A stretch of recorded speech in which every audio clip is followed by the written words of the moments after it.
Hi, and welcome to Pet Pals. Every week we showcase animals that are available for adoption through the Frederick County Division of Animal Control and Pet Adoption Center. I'm Linda Shea, Division Director. With me is Randy Cooper, one of our long-term volunteers. And we've got a kitty up first. This is Zoe. Zoe was adopted from the shelter about 18 months ago, and then life changed for her adopter. The roommate moved out. She had to relocate. She lost her source of employment. And so Zoe has ended up back with us. And so often when people think of shelters, generally speaking, they sometimes consider what's wrong with the animals. Why do we have so many? Why are they here? And it's never their fault. It's some circumstances in their families' homes that cause them to be here. But Zoe is about 7 to 8 years old, so she qualifies for a senior pet discount. As you can see, she's very comfortable on Randy's lap. She could use some slimming down. She left here 18 months ago at about 13 pounds and was overweight at that time, and now she's about 16 pounds. And the best way to slim down your kitty is, first of all, consult with your veterinarian. You want to make sure that there's nothing else underlying going on that's causing that extra weight gain. And then secondarily, you want to measure their food. So when the vet asks you how much you're feeding and how often, you can answer that. And then again, just talk to your vet and see if there's a better diet. Make sure that your cat gets, stretch your legs up and down stairs and so forth. Sometimes there's a myth, or if some people feel guilty because their cat's home all day, they tend to leave some food as a gesture of goodwill. And that's not a good thing to do, especially when you've got a cat like Zoe that is 16 pounds. But she's young enough to slim her down quite a little bit. It takes time, just like with people. It might take a couple of years to get her to the weight that she needs to be at, but it's certainly doable. She's got that gorgeous Torbian white coat, and we are looking forward to adopting her out to somebody who's interested in not a senior cat, but more of a middle-aged cat. So Leia is pretty much a lightweight for her age group. She's about 3 to 4 years old and just a little over 5 pounds, so she's a wee little thing. She came into the shelter previously owned, and the grandchildren in the family developed allergies to her, so that's why she was turned into us. The family had her for about 3 years. They had gotten her from a friend and kept good care of her. She has lived with a Shih Tzu. She's been around small children, but unfortunately their allergies became too much for the family to be able to keep the kitty. So Leia's here with us now. She has been tested for feline leukemia and feline immunodeficiency viruses. Those are 2 viruses that we test all of our cats at the shelter for prior to placing them up for adoption, so she's negative on those 2. We have provided her preventative vaccines, dewormer, and topicals to prevent against fleas and ear mites.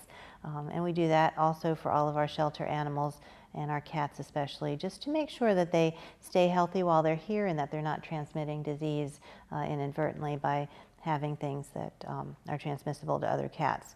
Prior to leaving here, we will make sure that she gets spayed. She will also be microchipped, so in the event she gets away from her newly adopted family, we could return her quickly if she ends up here or at a vet's office. One thing that sometimes people don't realize, cats that are orange tabby are not always boys. I think sometimes that's associated with being male. Predominantly male, but Leia is one of the examples of a female orange tabby, so I would consider that makes her a little more valuable.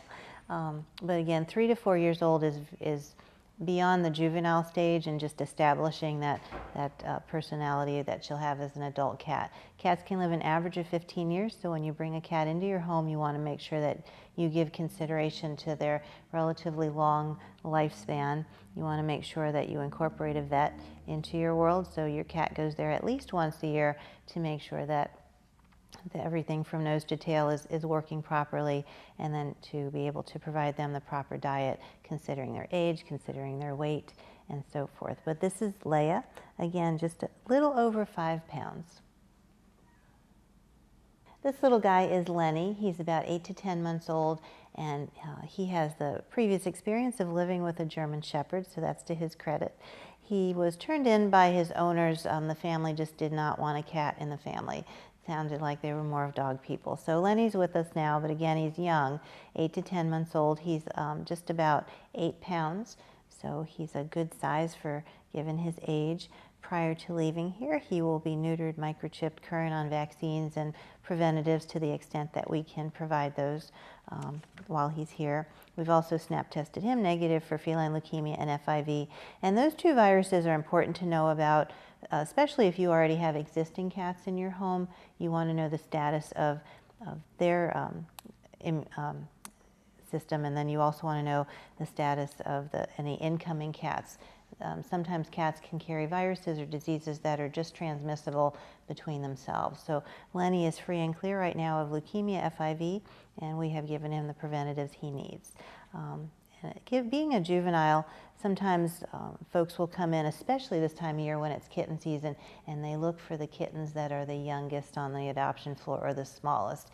And personally, when you get to a cat that's 8 or 10 months old, you start to see their personality evolving and leveling out. What we know about Lenny, even at his young age, you can tell he is very content just being a lap cat. So I'm going to say that that's a pretty good indicator of what he's going to turn into as an adult.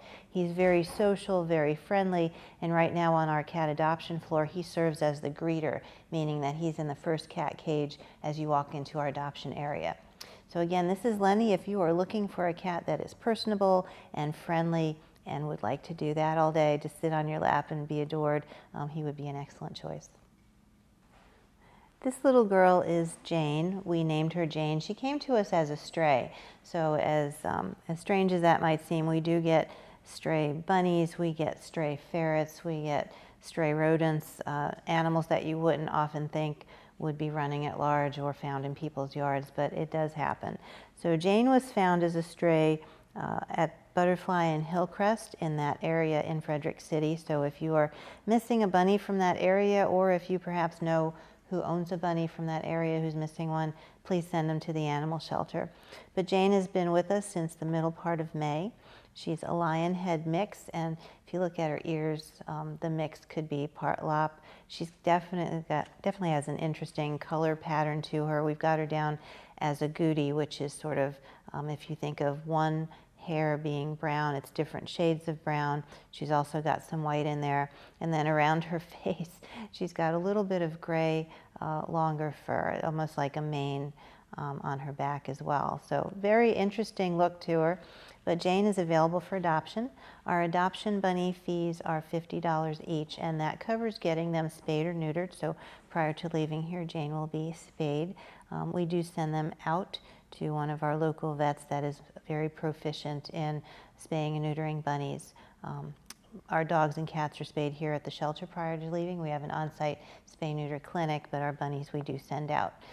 So this is Jane. If you're thinking about adopting a bunny, you want to do lots of research.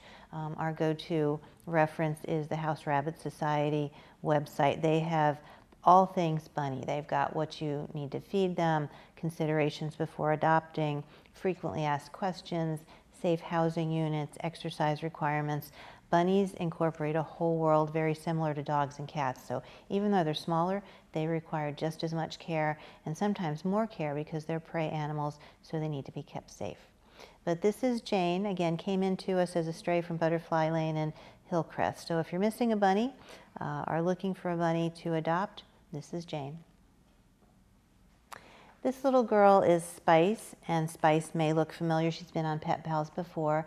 She has been at the shelter since April. One of the more common questions that we get from visitors and people that are interested in adopting is how long do you keep animals? And the bottom line answer is really there is no time limit. As long as an animal is relatively healthy, temperamentally stable, behaviorally sound, all of those things, and thriving in the shelter, and some animals actually do really well here, especially that we offer them a consistent diet, consistent exercise, clean environment, clean laundry, and anything that they need, including medical care. We will keep an animal here. We'll make every effort, and as time moves on, we do reach out to rescues, and we have a lot of rescues that also return the favor of just asking if we need any assistance. So we go down different avenues to try to get animals placed. But for now, Spice has been doing well. Again, she's been here since April.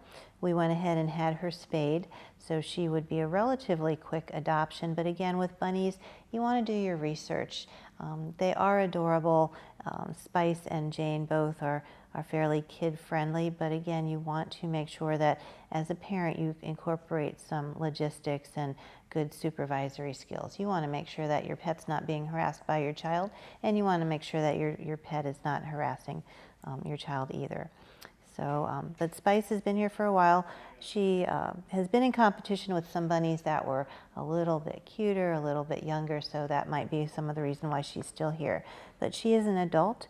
She was originally found abandoned and then taken in by her owner, and then turned into us.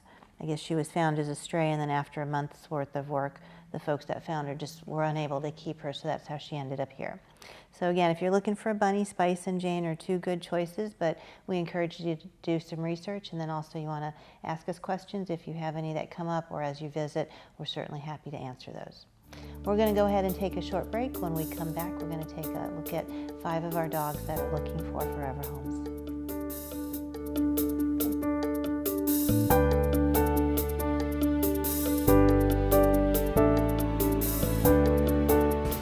Hi, I'm Tracy, and this is Catherine. We are Frederick County 911 dispatchers, and we're here to tell you what to expect when dialing 911. We're on the line to listen, and we also have important instructions to give you. Your 911 operator needs to get essential information from you as quickly as possible by asking the following questions in this order. What is the address of the emergency so we can send the right help to the right location? What is the phone number you're calling from? If the line disconnects, we may need to call you back. What is your name so we can address you properly? And tell me exactly what happened. Asking these questions allows operators to start dispatch to emergencies quickly. Your 911 operator is often working closely with one or more dispatchers, obtaining important information which is relayed to responders who are on the way to your location while you are still on the phone. This process is repeated on each call to ensure responders get to each emergency as quickly and safely as possible with the right information to provide the best service they can. Law enforcement, fire and rescue, and other responders rely on 911 operators and dispatchers to obtain specific information that varies with each type of call. Sometimes it may seem as though your 911 operator is asking a series of unnecessary questions, but in fact this information is vital for getting the right help sent to the right place. Often, help is already on the way while your 911 operator is talking to you.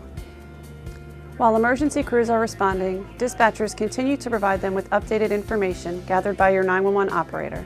Also, your 911 operator may be able to provide you with important life-saving direction, from how to safely exit a building on fire to CPR instruction, providing important information for staying safe and out of danger during a vehicle accident, as well as helping a caller deliver a baby. For more information, visit frederickcountymd.gov/911 or call the non-emergency number at 301-600-1603. Unable to attend a county meeting? No problem. Watch live and archived broadcasts online. Just visit frederickcountymd.gov/FCG-TV and then click the live stream or video archives link.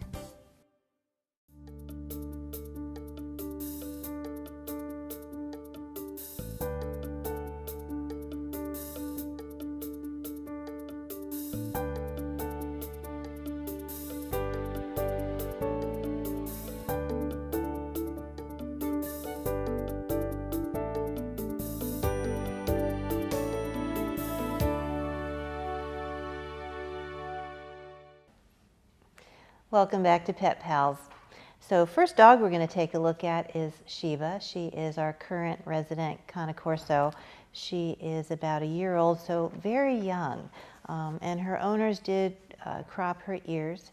However, they cropped her ears extremely short, failed to get her spayed. So we're going to remedy the spay part before she leaves here. There's really nothing we can do about the ears. When you approach her cage in the kennels, she is rather shy. She grumbles, she's very vocal, and that's just exhibiting fear.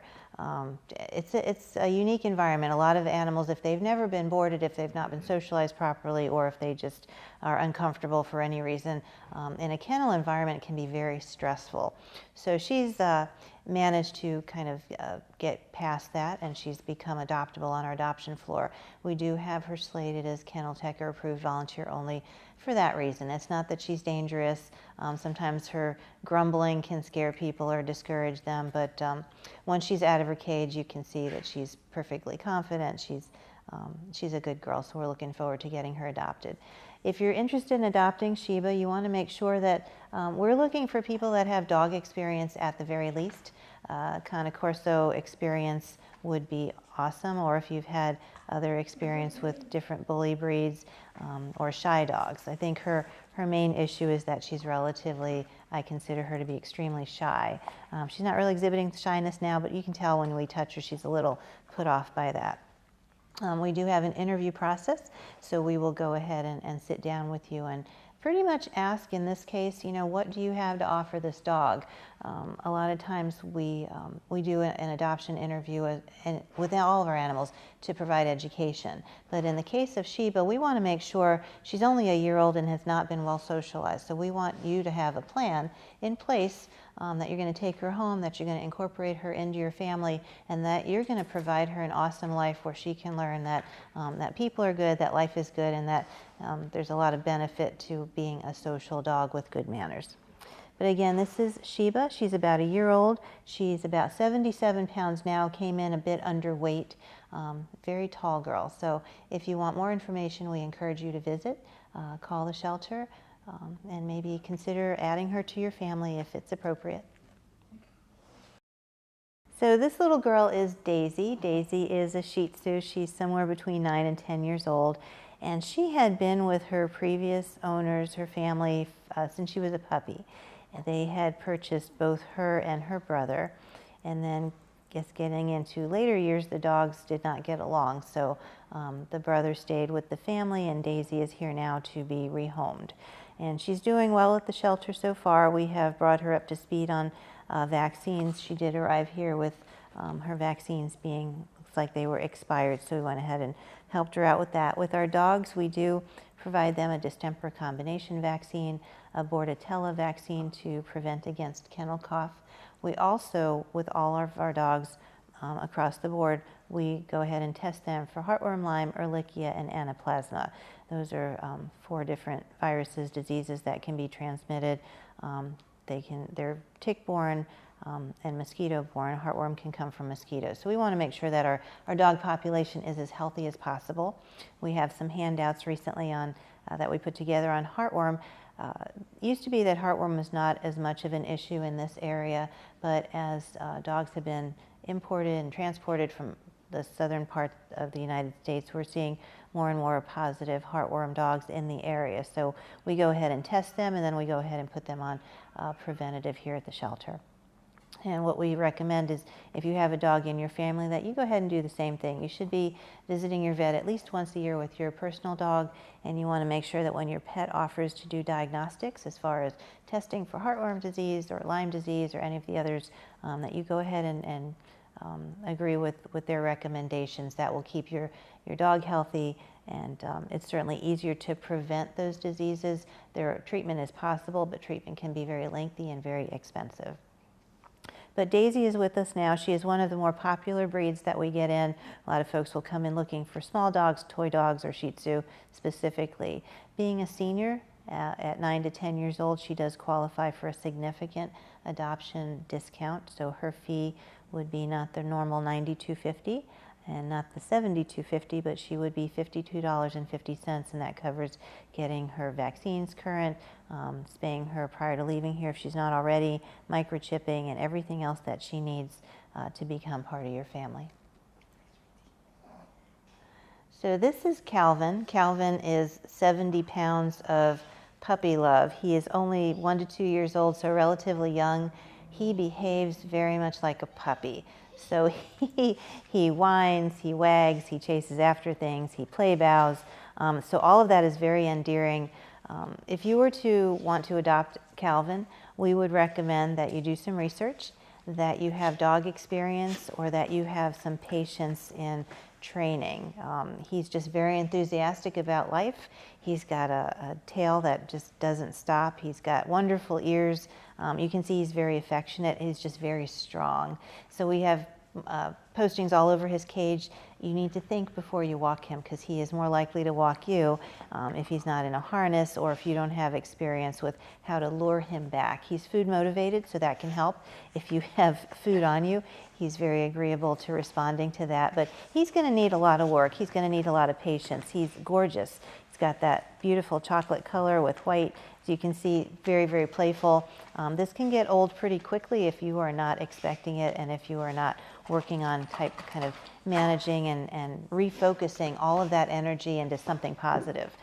Pit bull mixes in general are very smart. They're very eager to please their handlers. So if you find something that he likes, like perhaps chicken or hamburger, then you have a great chance of training him and just, again, luring him with food or toy or something to engage his attention. We have brought him up to speed on all the vaccines and preventatives that he needs. Came to us as a stray the end part of April from Key Parkway in Frederick City. So if you're missing a dog, you want to check the shelter. If you have a neighbor that might be missing a dog, you can also check the shelter if this looks like a familiar animal. And also the other thing that we want to encourage is that if you are needing to relinquish your personal pet, or if you have found a stray, the shelter is the one and only animal shelter in Frederick County, so we're kind of the common denominator for when people are looking for lost pets. But again, this is Calvin. You can see he's 100% puppy, even though he's 1 to 2 years old. So if you've got a lifestyle that encourages this, that would be enamored with this behavior, then I encourage you to come adopt Calvin. So we just looked at Calvin, who is about 1 to 2 years old. And at one point in his life, Calvin was this size. This is Hershey. Hershey is just a little over 10 pounds, and he's just a little over 8 weeks of age. He was born in the shelter, well, actually born in foster care. His mom came in extremely pregnant, and we sent her into foster care, and she delivered her puppies. We have what we call at the shelter a puppy process for adopting puppies, because right now Hershey is being well-mannered and he's just sitting there so quiet and he's not chewing on anything, and we all know that have puppy experience that that's not a typical puppy. So as soon as we wake him up a little bit, we just got him up from a nap, put him on the floor, he will start doing puppy things. And puppy things involve chewing on furniture and exploring their environment and learning about house training. We're not quite there yet, so emptying out on the carpet or your favorite chair. One of the best pieces of advice that I think we give potential adopters for puppies is if you have a favorite shoe or a favorite carpet or a favorite piece of furniture, take a picture, because after you have a puppy in your world, they're going to look much different. But Hershey is just one of 6 available for adoption. And one reason why we're showcasing Hershey, he does have a couple of applications at the moment, but we want you to realize that when you adopt a puppy this young, you want to make sure that you take every opportunity while they're still young. You have a short window of opportunity to socialize them, to expose them to different sounds, to different people, to different environments. Take them in the car with you so they don't associate car rides only with going to the vet. Provide them some appropriate chew toys.